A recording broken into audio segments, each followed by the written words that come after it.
तीनों अपनी खटिया पर लेट गए। गांव में सन्नाटा पसर चुका था। रात के करीब 12 बज रहे थे।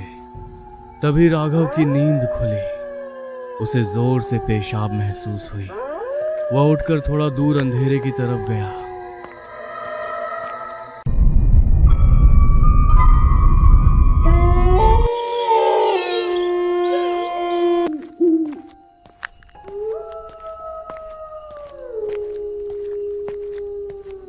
अरे भाई, इधर से तो खेत का काम करके जाते जाते बिल्कुल पसीना पसीना हो जाता है।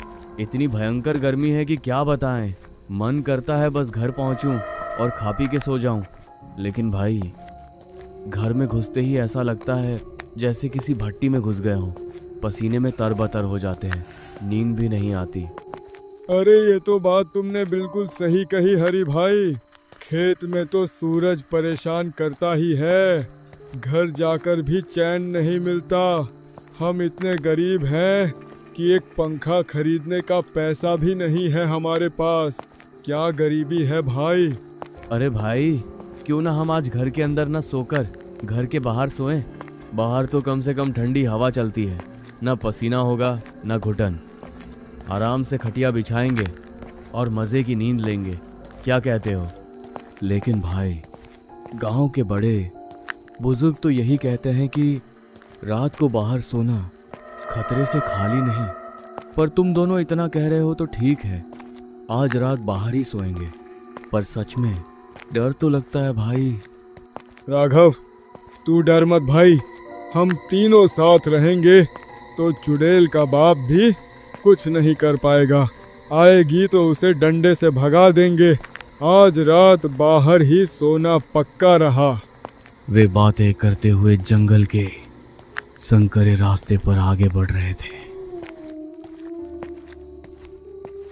अचानक उनके पीछे से एक काली छाया बहुत तेज गति से गुजरी। फिर अचानक उनके आगे से कुछ दूर पर वही छाया फिर से गुजरी। अरे, ये क्या था? देखा तुमने? कोई हमारे पीछे भागा अभी? अरे कुछ नहीं होगा, कोई जंगली बिल्ली या कुत्ता होगा। चल जल्दी चल, घर पास ही है। वे तेज कदमों से चलते हुए गांव पहुंच गए।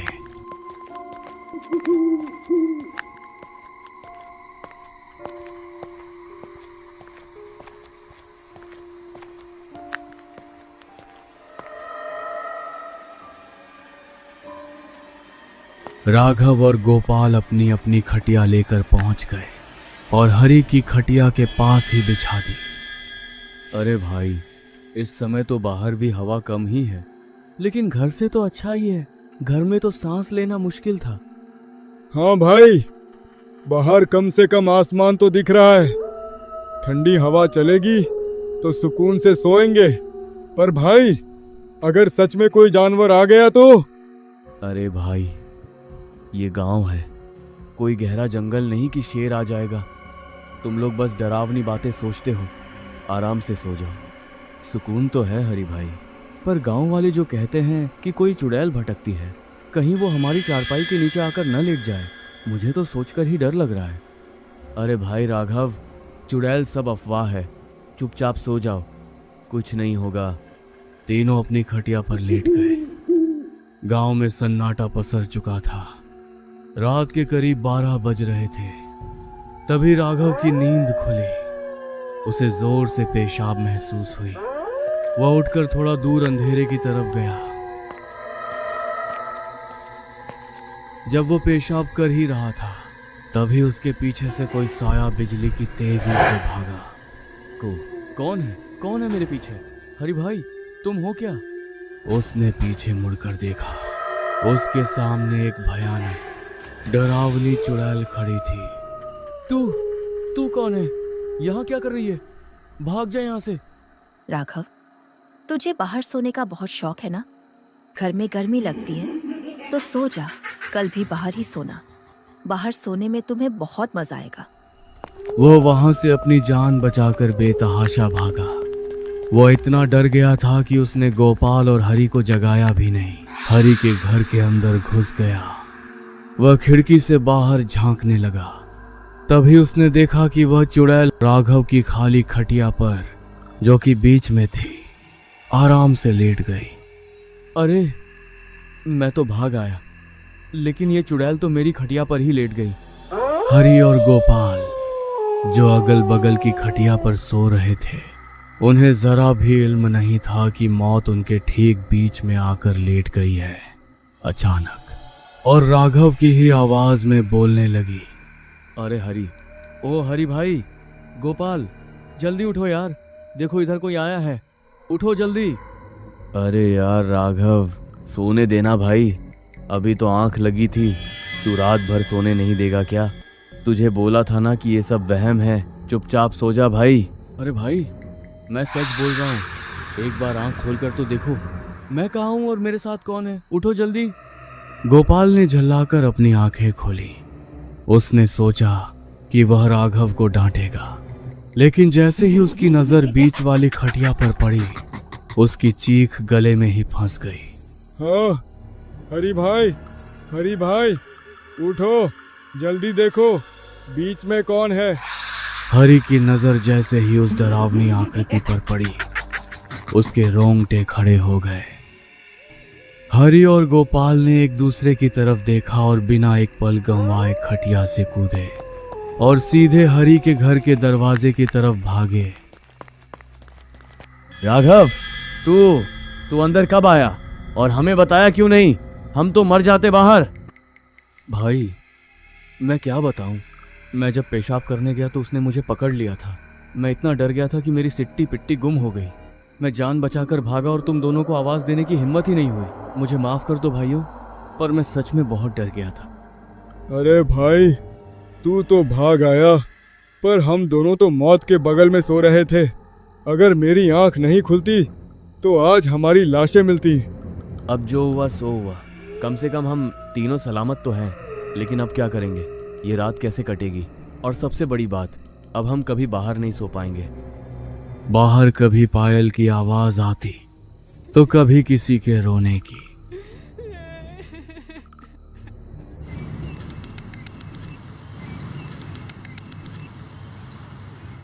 भाई, अब तो हद हो गई। मैं तो अब एक पल भी बाहर नहीं सोऊंगा। लेकिन भाई, रात भर इस कमरे में बिना पंखे के बैठना मुमकिन नहीं है। गर्मी के मारे जान निकल जाएगी। सही कह रहे हो राघव, कल रात जो हुआ उसके बाद बाहर जाने की हिम्मत तो किसी की नहीं होगी। लेकिन अंदर सोएंगे कैसे? पसीने से पूरा बिस्तर गीला हो जाएगा और बीमारी पकड़ लेगी।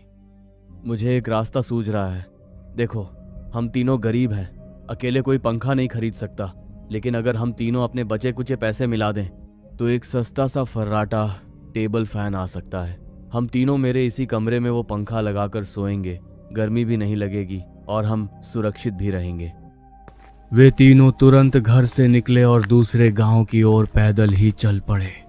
सूरज सिर पर चढ़ाया था और गर्मी का कहर फिर से शुरू हो गया था। वे लंबे रास्ते पर चलते चलते बातें कर रहे थे। भाई, धूप तो देखो, ऐसा लग रहा है जैसे सिर पर किसी ने अंगारे रख दिए हों। चलते चलते पैर जल रहे हैं। बस थोड़ा और भाई, एक बार पंखा आ गया ना तो रात की नींद सुकून की होगी। सोचो, ठंडी हवा आएगी और हम मजे से सोएंगे, न चुड़ैल का डर, न गर्मी की चिंता। वे तीनों तपती सड़क पर चलते रहे। काफी घंटों की मशक्कत के बाद शाम के करीब 4:30 बज गए जब वे दूसरे गांव की बिजली की दुकान पर पहुंचे। अरे भाई साहब, कोई सस्ता सा फर्राटा पंखा दिखाओ। हम गरीब लोग हैं, बस काम चल जाए और हवा अच्छी दे। ये लो भाई, ये वाला नया मॉडल है, 600 में दे दूंगा। बहुत मजबूत है और हवा भी तेज देता है। अरे भाई साहब, 550 ले लो। हम बहुत दूर से पैदल चलकर आए हैं, बड़ी मुश्किल से पैसे जोड़े हैं। चलो ठीक है, तुम लोग गरीब दिखते हो, ले जाओ 550 में। ये लो पंखा। हरि ने पैसे दिए। गोपाल ने खुश होकर वह पंखा अपने सिर पर रख लिया। पंखा काफी भारी था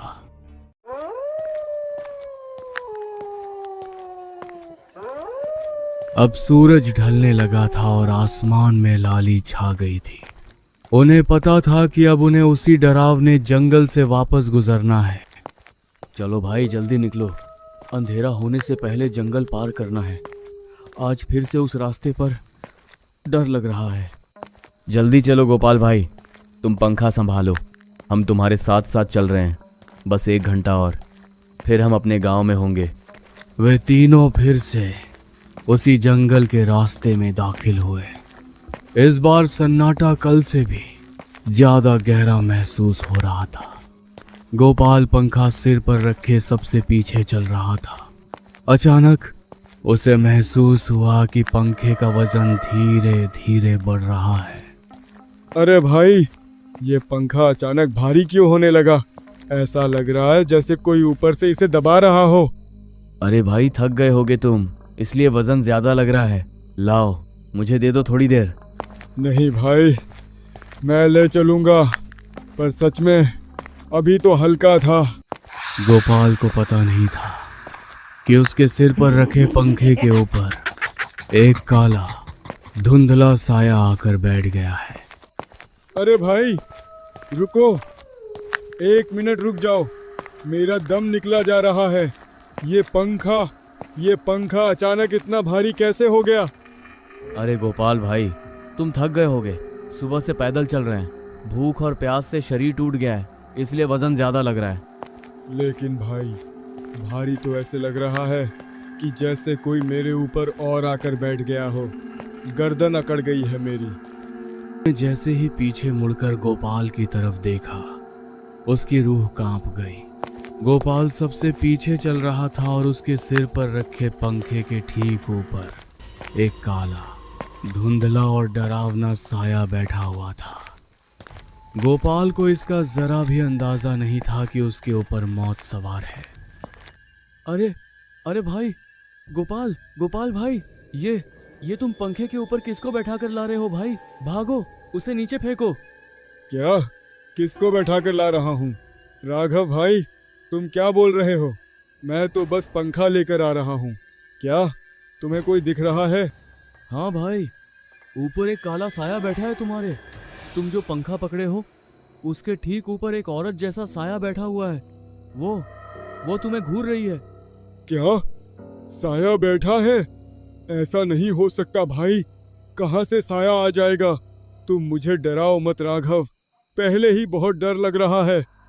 गोपाल ने जैसे ही पंखा जोर से हिलाया, वह साया अचानक गायब हो गया। राघव ने अपनी आंखें मली और फिर से देखा तो अब वहां कोई नहीं था। उसे लगा शायद उसकी आंखों का धोखा है, लेकिन जैसे ही वे तीनों फिर से आगे बढ़ने लगे, वही साया अब उनके ठीक सामने रास्ते के बीचों बीच खड़ा था। वह वही चुड़ैल थी जिसकी आंखें अंधेरे में लाल बल्ब की तरह चमक रही थी। तुम तीनों इतनी रात में कहाँ जा रहे हो? अभी गर्मी का मौसम चल रहा है ना, बहुत पसीना आ रहा है तुम सबको। लो, ये पंखा मुझे दे दो, मुझे भी बहुत गर्मी लगती है। तू फिर आ गई, हमें जाने दे। हमने तेरा क्या बिगाड़ा है? हम बस अपने घर जाना चाहते हैं। घर तो तुम तब जाओगे जब मैं चाहूंगी। मुझे ये पंखा बहुत पसंद आया है, इसे यहाँ जंगल में लगाओ, मैं यहाँ ठंडी हवा खाऊंगी। तुम तीनों यहीं रुक जाओ मेरे साथ। चुड़ैल की हंसी सुनकर तीनों के हाथ पांव फूल गए। वह उन्हें जंगल के अंदर ही गोल गोल घुमाने लगी।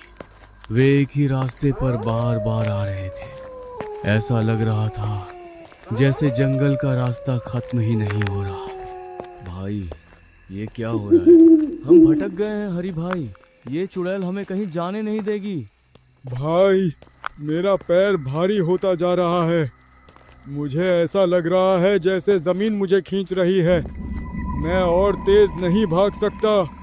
वे भागते भागते एक ऐसी जगह पहुंचे जहां झाड़ियां बहुत घनी थीं। अरे भाई, मेरा पैर फंस गया। हरी भाई, राघव भाई, रुको, मेरा पैर हिल नहीं रहा है। हरी और राघव डर के मारे इतने अंधे हो चुके थे कि उन्हें एहसास ही नहीं हुआ कि गोपाल पीछे छूट गया है। वह अपने दोस्तों को पुकारता रहा। अरे भाई, बचाओ मुझे। हरि भाई, राघव भाई, मुझे अकेला मत छोड़ो। लेकिन हरि और राघव बहुत दूर जा चुके थे। वो अकेला उस डरावनी चुड़ैल के सामने खड़ा था। उसकी लाल आंखें गोपाल को ऐसे घूर रही थी जैसे कोई शिकारी अपने शिकार को देखता है। अब ये पंखा मेरा है और तू भी मेरा है। तुझे बहुत गर्मी लगती थी ना, ले, अब तुझे कभी गर्मी नहीं लगेगी। और गोपाल की गर्दन को अपने ठंडे हाथों से दबोच लिया। गोपाल की आवाज उसके गले में ही घुटकर रह गई। दूसरी तरफ हरि और राघव भागते भागते गांव की सीमा में घुस चुके थे। वे सीधे हरि के घर के अंदर घुसे। राघव, जल्दी दरवाजा ठीक से बंद कर, वो साया पीछे ही होगा। लेकिन हरि भाई, गोपाल कहाँ रह गया? वो तो हमारे पीछे ही था ना। क्या गोपाल पीछे नहीं है? अरे हम तो तीनों एक साथ दौड़ रहे थे, मुझे लगा वो तुम्हारे पीछे आ रहा है। अरे हरि भाई, गोपाल के पंखे के ऊपर जो साया था, लगता है उसी ने उसे पकड़ लिया। हम तो भाग आए, हमें पता ही नहीं चला कि वो पीछे रह गए। हे भगवान, ये क्या हो गया? हमने पीछे मुड़कर एक बार भी नहीं देखा। राघव, गोपाल की जान खतरे में है, हमें वापस जाना चाहिए। पागल हो गए हो क्या हरि भाई? इस अंधेरी रात में उस जंगल में वापस जाना मतलब मौत के मुंह में कूदना है। तुमने देखा नहीं वो चुड़ैल कितनी भयानक थी। अब हम कुछ नहीं कर सकते, सुबह होने का इंतजार करना ही होगा। हाँ भाई, बात तो सही है, पर मेरा मन कचोट रहा है। बेचारा गोपाल हमारी वजह से पंखा लेने गया था, अब उसकी जान चली गई तो हम खुद को कभी माफ नहीं कर पाएंगे। दोनों दोस्त रात भर जागते रहे।